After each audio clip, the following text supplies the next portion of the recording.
Thank you. Thank you. Thank you.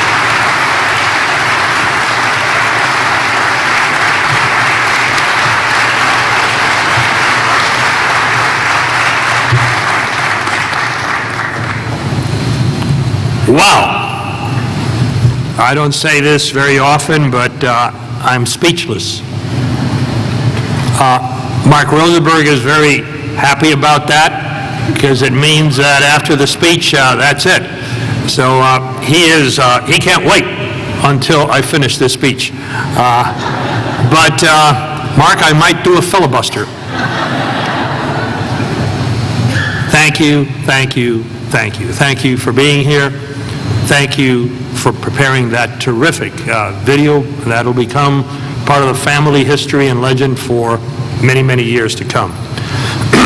I began this day doing something I have dreamt about for 2 decades, welcoming the first class of medical students to our university. I could not have picked a more perfect day when I would close this chapter of my career.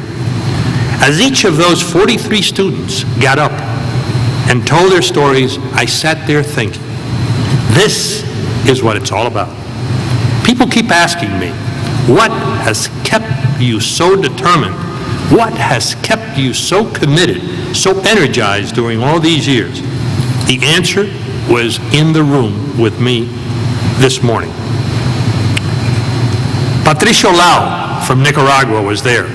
He was raised by a single mother and was the first in his family to go to college. Now he's beginning medical school at Florida International University. Trina Angebreston. Trina Angebreston wants to be a doctor because she was Florida's first liver transplant recipient. Hanadis Ale fled Cuba only 5 years ago, learned English at Miami-Dade College, got an FIU degree with a 4.0, and today started her medical career. That's what it's all about. My mother and my father were both teachers. My aunt was a teacher. Education is part of my DNA. My grandfather's family, my mother tells me, was very rich. And one day their entire tobacco plantation was wiped out. My mother learned from that the only thing that was portable was your education. You could take that anywhere, no matter what catastrophe occurred. So both of my parents were uncompromising about the importance of education.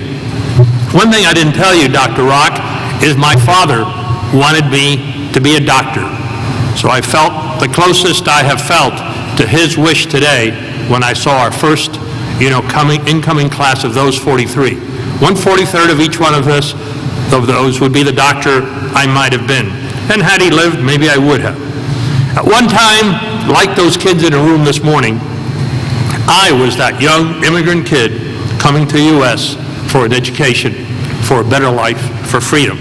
Like many of our students, another source of my determination has been that where I came from, you don't go back. So you've got to make it here. Education was my shot at the American dream. I've never forgotten that during my years here. And I've been determined to give our young people in Miami-Dade the best education possible. That meant making sure FIU could provide the same opportunities that you might find if you were rich and privileged and native born. That is, the opportunity to become a lawyer, the opportunity to become an architect, the opportunity to get a PhD, the opportunity to be a medical doctor. Our kids deserve the best. One of the things I'm most proud is that together we have created an institution that is so integral to the success of this community. You'd think after 23 years it would be old hat for me, but I am still delighted when I meet an FIU student, alumnus or alumna doing well out in the community. And I'm always energized by those commencements. What an incredible amount of bottled energy. My main purpose here today, however, is not to unfold policy initiatives or to delve into the details of the past 23 years. My job here is very, very simple. It is to say thank you. Thousands of you undertook a journey with me in 1986. Many of those are still here. Some left, new ones came in. By my estimate, some 8,000 to 9,000 people have been full-time employees of the institution during those years. If you count part-time, it gets closer to 15,000 to 20,000. So I want today to say thank you to the vice presidents and deans, to the faculty and staff that work so hard and often are not recognized for everything that they do, to the Board of Trustees, to our Alumni Board, to the Foundation Board of Directors, to our thousands, literally thousands of donors, to our legislative delegation, to our county commission, to the President's Council, and to the many advisory and support groups that have prospered during the last several years and that helped to propel our university forward. And to the students who overcame the odds and give us purpose, to the parents who entrusted us with their children, and to the alumni who make us proud as they succeed. Thanks to all of you. FIU is now a power to be reckoned in our community and in the state of Florida. Along the way, we accomplished a few things. As the great American philosopher Yogi Berra said, hang around and good things will happen. I'm going to give you an example or a story of one of the good things that happened, which has been mentioned over and over again today, the medical school. A lot of people give me great credit for the medical school. They also give me a lot of credit for many of the good things that have happened. But if truth be known, each achievement, whether it's the law school, the medical school, the architecture school, has a particular story. And that story encompasses many people that have contributed. The medical school is a case in point because it is the most recent, because it is so important. But let me tell you the story of the medical school, and if you multiply that story 10, 20, 30 times, you have an idea of how this university was built.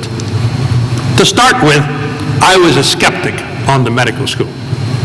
I didn't know whether we could pull that off. I remember saying to Mark Rosenberg, I don't think I can do this during my tenure. Mark kept saying, yes, we can.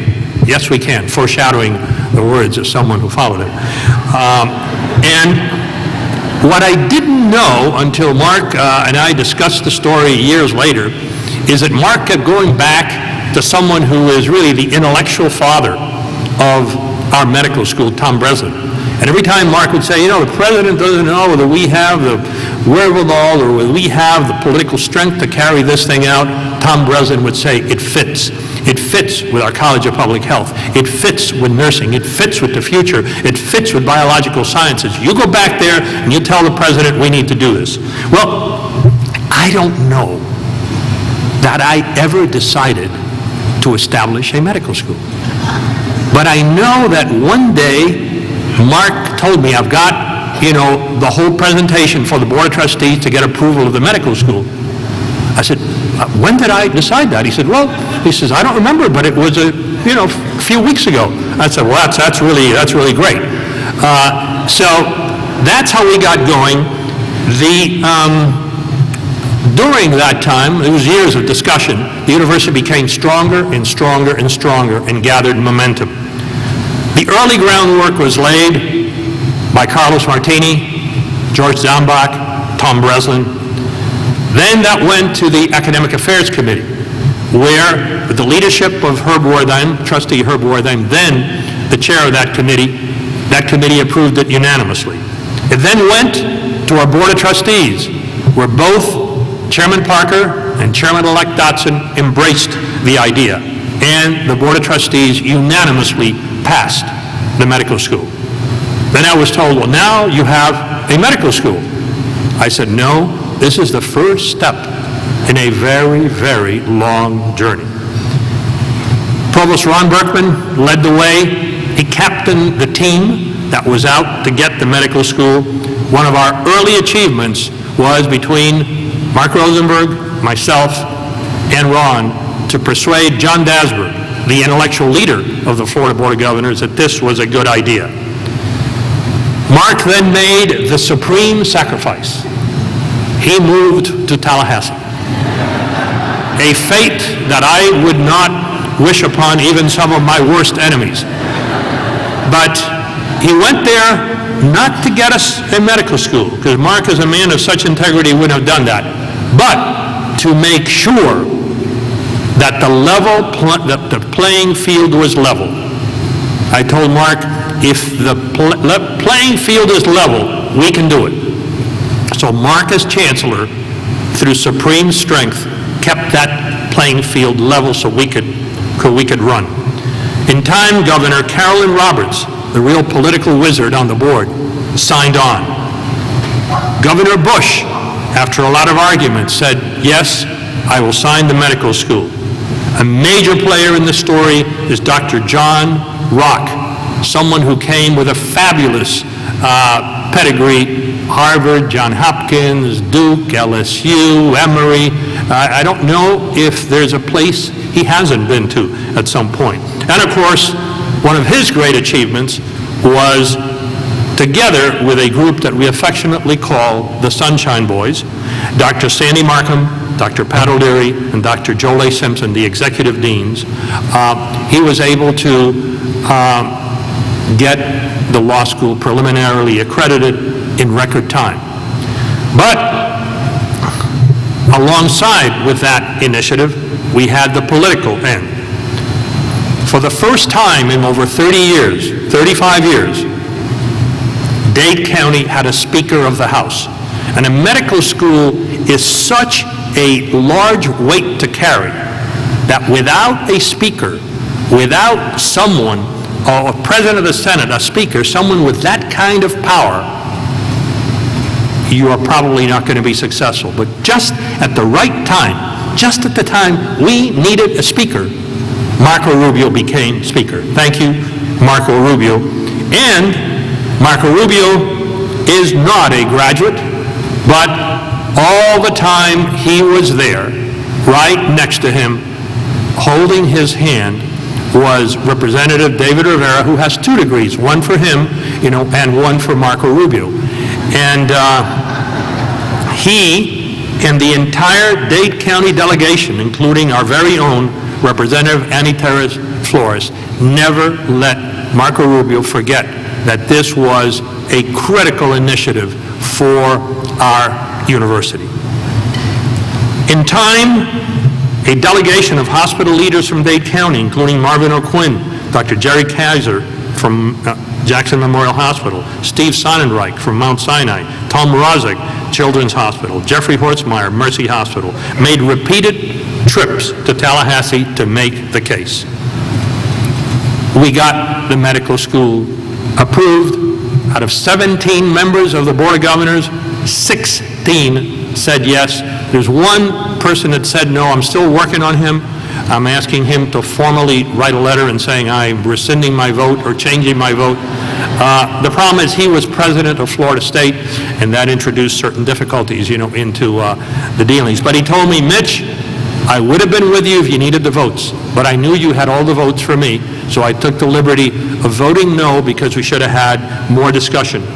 We had just been discussing it for 2 years. In time, the moment came to get it funded. First you have to get it approved, then you have to get it funded. We were able to recruit, with the help of Senator Alex Diaz de la Portilla, Senate President Jeffrey Atwater. And Jeffrey Atwater has become an honorary alumnus of our university and has become committed to us. Locally, the Dade County Commission and the mayor, and especially our own commissioner, Joe Martinez, added their support and in time funded an outpatient center for which we broke ground earlier in the week. Strong schools of nursing and public health were key ingredients in closing the deal. And so many donors came to our rescue.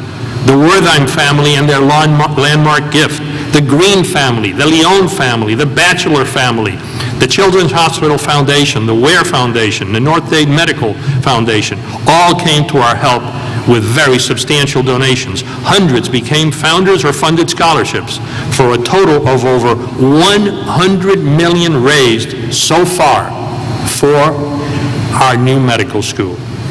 The reason to tell you this story is not to belabor the point, but it is to indicate, yeah, I'm president, and I get a lot of undeserved credit. I also get a lot of undeserved criticism, but that's a separate, discussion. And you can't do this without having people believe in what you're doing, and with a lot of people from the private sector, from the legislature, from the county, alumni, students. We all banded together. You saw one of the pictures that they showed in the tribute video was a picture of all of us happily celebrating in Tallahassee when the medical school was approved by the Board of Governors. There are many other heroes. A lot of other things were accomplished along the way, but let me tell you about 3 special heroes out of dozens. The lower division. When I got here, we had 100 students. Senator Jack Gordon opened up those doors, and now we are approaching 5,000 students in that lower division. The architecture school. It was slated for FAU, but Ambassador Paul Cejas, then a member of the Board of Regents and a chairman of one of the key committees, said absolutely not. If FAU gets one, FIU needs to get one. So I said I can't take it because I agreed with Tony Catanese that they are going to get the architecture school, we're going to get the law school, and Paul said, fine, we'll do one law school for you at the master's level, one architecture school for you at the master's level, and one at the undergraduate level for FAU, and that's how it came to pass. The law school, the first pitch was thrown out by Perla Hampman,